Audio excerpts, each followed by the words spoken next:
Welcome to episode 20 of Living with Fibro and PSA, Felicia and Frankie's Way. Hey friends, it's Gigi. Welcome back to Felicia and Frankie's Way. And let me tell you guys, it has been a week. But before we get started on all that, how are you guys all doing? I hope that you've all been managing your pain and your inflammation, and that I hope you guys have been having a really good week. I have got almost 2 weeks worth of stories crammed in here right now, so it might feel a bit long, but I promise I am trying to make it as fast as I can and pack it up with a bunch of laughter, some tears, and of course, chaos. What else would it be without the chaos? It wouldn't be fun. I left Tuesday, got home on Monday, and oh my goodness, it was a whirlwind. There's car rides, hotel adventures, new friends, old friends, hot tubs, crying fits, basically everything that makes it messy and beautiful, all at the same time. I just wanted to take a moment, y'all, and say everything that I share on here comes from my own personal experiences living with multiple chronic illnesses, including POTS, fibromyalgia, and psoriaticarthritis, or as I lovingly call them, Felicia and Frankie. I am not a doctor or a medical professional, and nothing that I share is ever meant to replace medical advice. Please always check in with your healthcare provider before making any changes to your treatment, medications, or lifestyle. This space is all about community, real talk, a few laughs, tears, and a whole lot of faith. I'm just here to share my own journey, the messy, the beautiful, and everything in between. Okay, you guys, let's talk about the packing and the travel chaos because, whew-wee, first of all, to say that I overpacked was an understatement. Yeah, always have and probably always will be, but I mean, I brought enough to open a little mobile spa salon situation. Like I was setting up shop in somebody else's house or something. But guess what? I didn't bring Tylenol. Can you guys believe that? I did not bring any Tylenol with me. It did not make it to the bag. I am not sure what happened, but I had shampoos for days. Anyway, yeah, you clearly see where my priority was. Yeah. The trip was supposed to be like 5.5 hours to get there, and it ended up taking like almost 9 hours, 9.5, something like that.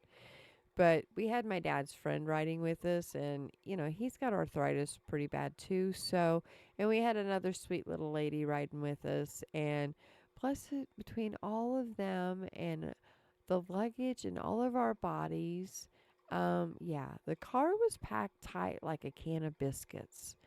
And on top of that, at least two of us had to stop every hour or so to stretch, to move, or we were going to be in a full flare mode before we even got there.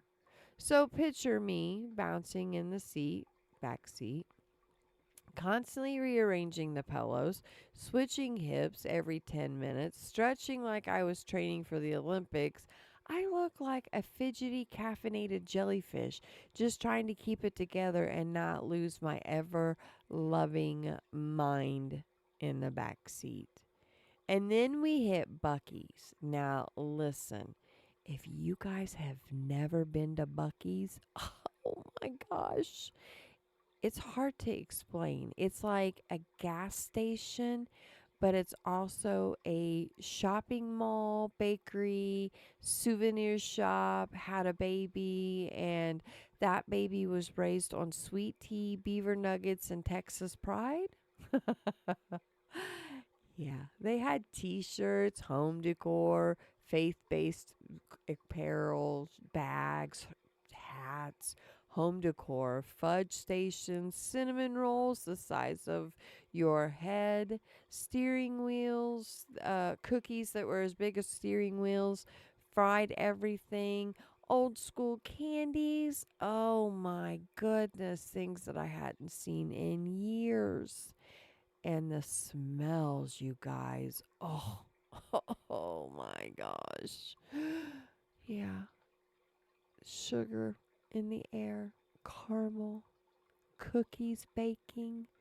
Oh my goodness. I swear I caught a whiff and got a sugar high without even eating anything.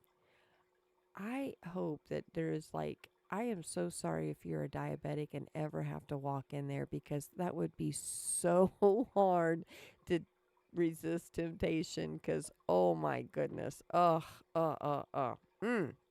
Anyway, I got myself a red velvet whoopie pie, obviously, because I just love them.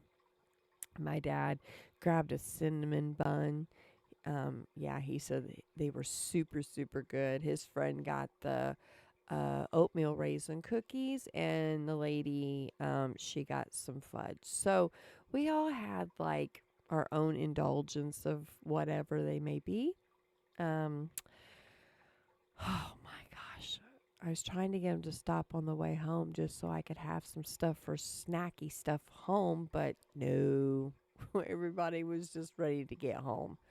But anyway, and of course, I had to admire the little red lowrider that they have, the little Bucky's truck with all the little stuffed beavers riding around in it. Super be cute, and like all the little gas pumps that were right there. But yeah, speaking of gas pumps, OMG-ness. They literally had probably, I mean, it looked, I was going to say 100, but obviously it's not 100, but man, there was a lot of them out there. There was a lot of gas pumps I could not get over. I was like, man, somebody is sitting large on the gas station empire. And honestly, respect, because like, I almost bought a Bucky's t-shirt and I don't even live near one. Everybody here would probably be like, what's a Bucky? But anyway, super, super amazing place. Super excited to have seen it and got to, you know, be a part of the whole Bucky movement. Woohoo! The drive to Pigeon Forge was supposed to be 5.5 hours, and it was like 9.5. And so we got to stop because my dad's friend, he had arthritis really bad too. And so, we had to make multiple frequent stops like every hour just to keep our joints from locking up because man, the whole ride was a whole event in itself. And then by the time we got there, like my hips were on fire. You ever get that like deep down T-bone searing hip pain from just sitting too long and it just, oh, I don't know, it hurts.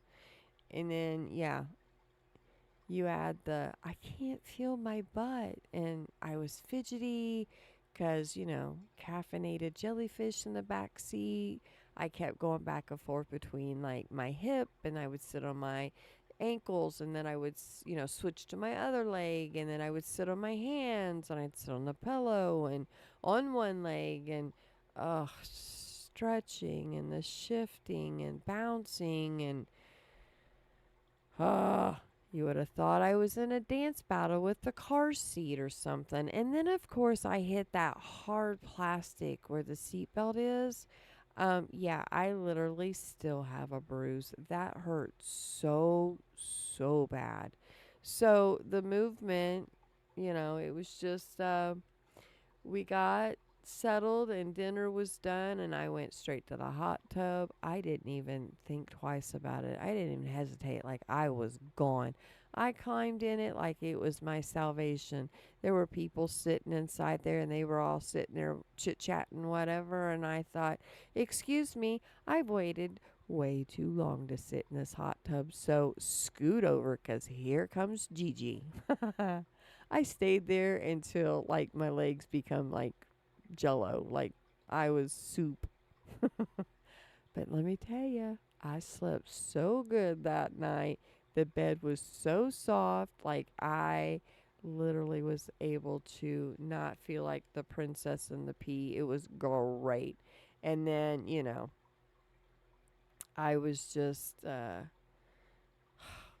yeah, I don't know. It was so super soft, like sleeping in like a cloud in heaven or something. It was so soft and so amazing. And so the next few days were honestly amazing. Like it was just the whole experience was great. The hotel staff was super kind. It was a faith-based place, so like I think he said either the president or the CEO is a Baptist minister. So super, super awesome place. Like you could just totally feel the peace when you walked in there. And the people that was also in our group were awesome. Like, yeah, some of them I've known pretty much forever anyway. So, and it's the kind that that you've known for so long that it kind of feels like being at home or being home, because they're like all these aunts and uncles and cousins, or things that you've not seen forever. So, and I love catching up with them, like some of them I haven't seen in a really long time. I met some new folks this time around. um and I've known some of these people. Like we had one set that I met them. I've known them since they were kids. Basically, they had just first started dating, and they went to college, and then they got married, and baby number one, and then two and three. So it's just super cool to see people that you've seen from the beginning, and then you see where they are now, and you're like, that's pretty cool. That it is. It's like maybe a nostalgic kind of thing, but whatever. It was very nostalgic weekend anyway, because it was the last convention, and my dad's been doing it for a long time, so it was one of those super B kind of nostalgic kind of weekend. But it's just awesome, and yeah, it's just watching the way God moves through people's lives, and how wild one little moment can remind you that you're right where you're supposed to be. And then Friday hits, and jeez, oh, Pete. I tried to act like I was okay. I tried to act like the old me before Felicia and Frankie. So I was walking fast, and I was trying to keep up with some people and chit chatting with the girls, and, just smiling through it like meh. And my body was like, no. Felicia and Frankie were like, what are you thinking? That's just not even gonna happen. So here you go: arms, elbows, hands, the back. Yeah, like the freight train of pain rolled in, and it rolled me over and forward and backwards. And yeah, I had the full blown meltdown, the ugly cries, desperate praying, throwing everything in my bag of tricks at it: the shower, the TENS unit, the hemp creams, pain medication, heating pads, massages, and yeah, back to the hot tub again. It was bad, like super, super bad. And then it got really real. I ended up in the hotel bathroom. I had 6 people surrounding me: my dad, some friends, a couple of the sweetest little girls, little kids. They were making keychains for the weekend, and they kept handing me stickers and things for my phone case. Super sweet kids.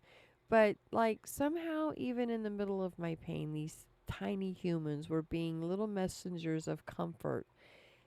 They all prayed over me just right there in the bathroom. Like, I felt loved and seen, and I was it was nice to just have other people go, gosh, you, I don't know how you do it. And it's not that you need the validation because you do know, you know what it's like. I mean, I walk this every day with all of this. My feet are on fire right now as we speak, just sitting here. But it's nice to have other people go, oh, wow, yeah, okay.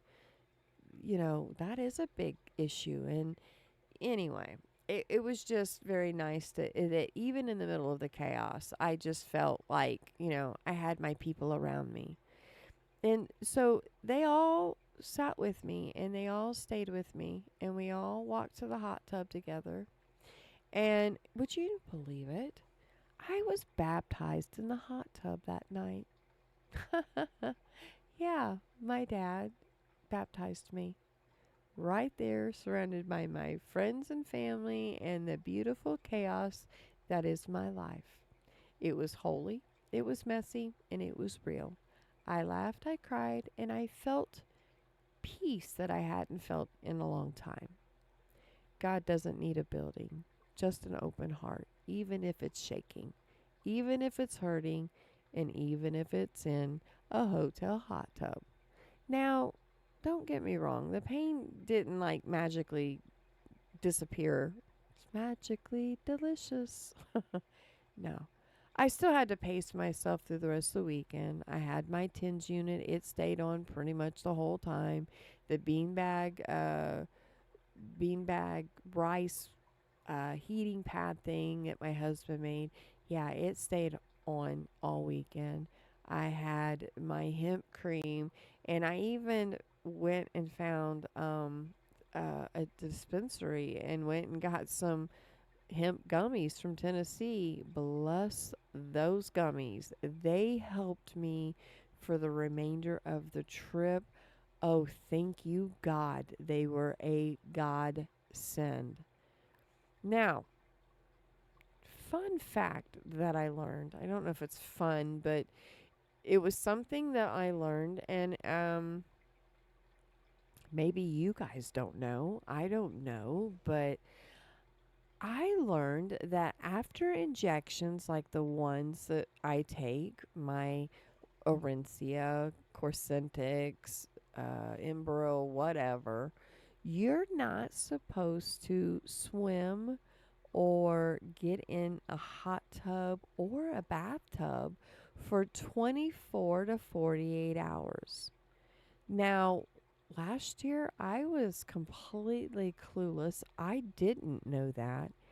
And I now realize after this time around, that's what nearly took me out last year.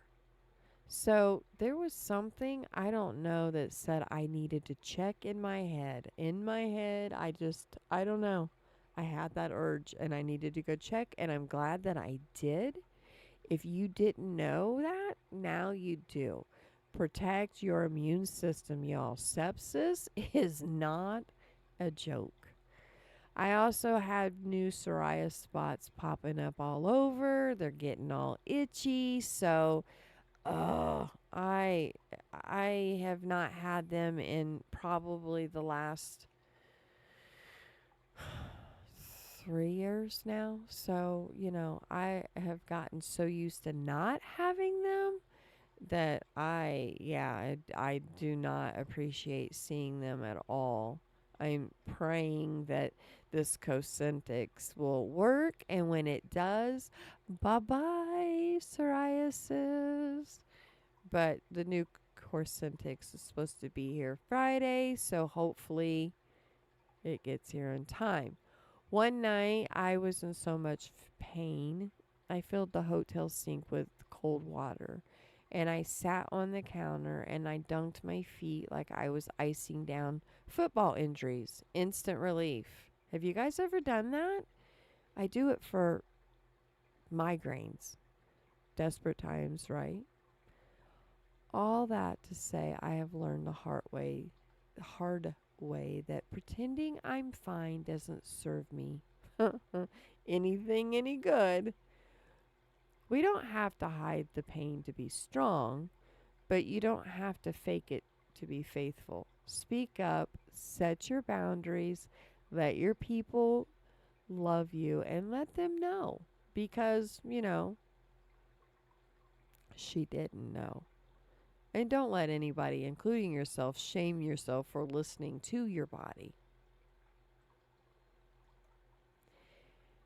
Saturday, after all the chaos on Friday night, we went and played putt-putt. It was across the street from the hotel. It had dinosaurs, and some of the dinos moved and growled and roared like real dinosaurs. Super cute. One of my grandsons is obsessed with dinosaurs. So I took a bunch of pictures and sent them to him, and then we had dinner at the hotel, and since I couldn't go swimming Saturday night, the girls decided to sit out. So instead, we played cards. There was like 12 or 13 of us sitting in the restaurant part of the hotel, and we were, gosh, having the best time ever, laughing, joking, making memories. A friend brought a game called Flip 7. Never heard of it? Ugh, gosh, hilarious. We stayed up until almost it was after midnight playing. And yeah, definitely would recommend it. We had fun. I did not win putt putt. I literally putt putt like this girl here, like this image really is. I'm not a golfer. I'm there to have fun. And that's all it is to me. Just to enjoy it.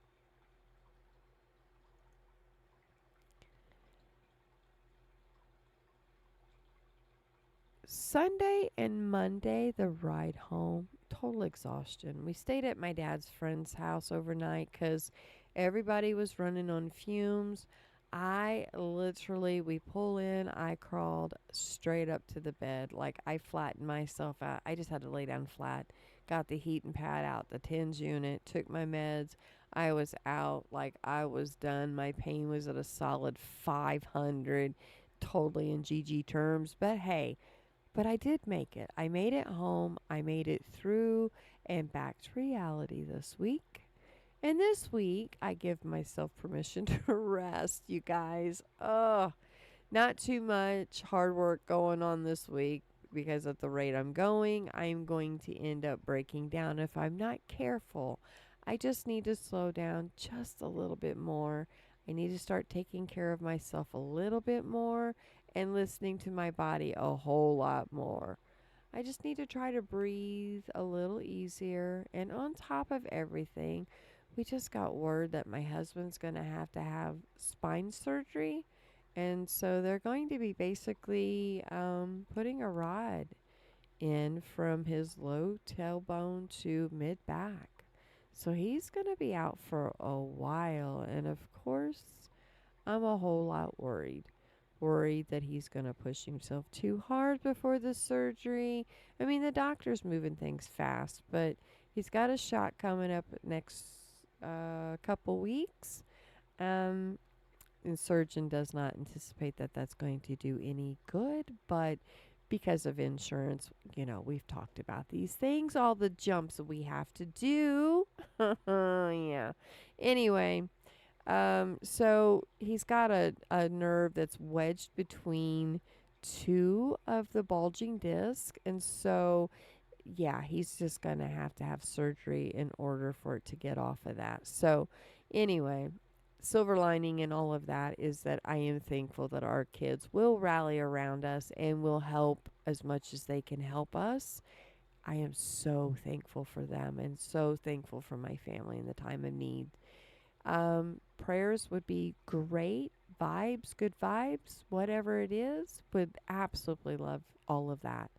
Life's messy, chaotic, and painful, but sometimes moments like this reminds us that we're not walking it alone, but that it doesn't make it any less nerve-wracking either. Even with all the chaos, pain, tears, overpacking, I wouldn't have changed anything about our trip. God showed up in everything this weekend. I laughed, I cried, I prayed. I felt so fully alive, even in my limits. So, friends, if you are in a tough spot, remember you're strong, you're loved, and there's grace even in the messiest parts of life. We just have to take care of ourselves, set boundaries for ourselves, and let God move however He wants, even if it's through a hot tub baptism and some legal hemp gummies. But either way that goes, it's probably going to be a wrap for this week's adventure. If you guys liked hanging out today, don't forget to subscribe so you don't miss the next episode. Comment below and tell me what you think. I love hearing your stories, your tips for surviving the chaos, and sharing with someone who might need a little laugh or encouragement today. Thank you for being here with me, for supporting me, and for being a part of this wild, beautiful, messy journey. I will see you guys next week with more stories and fun for definitely more Felicia and Frankie chaos because, they never go away. And hopefully, though, hopefully, I will have a little less pain this week. Fingers crossed, right? Stay strong, stay sassy, and remember, even on the hardest days, remember you are not broken, you are becoming. Keep the faith, keep the humor, and keep walking your way because every day brings new beginnings. Bye, guys.